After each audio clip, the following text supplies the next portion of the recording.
myaka ya 90 Bahaga yagize ati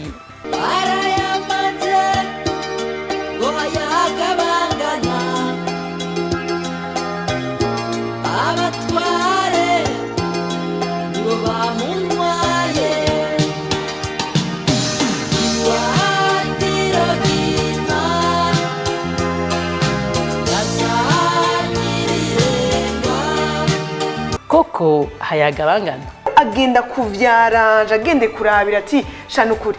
ukumwe twakenya sinifuza ko Rwanda azokena ivyo bintu bihagaze hehe je ndakunda kurama ka d'invitation boss ndohamesha ariko ndaguye ko ndaraba gusa kuzina ry'umugabo hariko IR ku mukobwa nta kintu kimwe gihari je nshaka kubaza umuryango w'umukobwa ati mwakanzwe na IR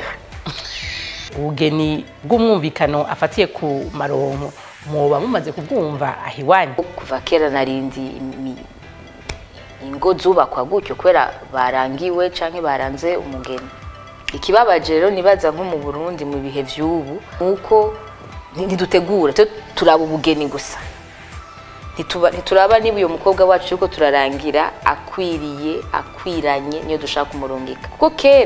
kera umugeni bamuranze canke umuryango w'umuhungu ujugana umuryango baca bavuga bati hari inyishu mu Kirundi batanga ati muduha kanya tuzobishura baca bagenda kubaza ati bajye abantu murabazi bajye abantu imico imeze gute bajye abantu iyo bava barimbura bajye abantu batera imikoshi doko hari ibintu byinshi byavugwa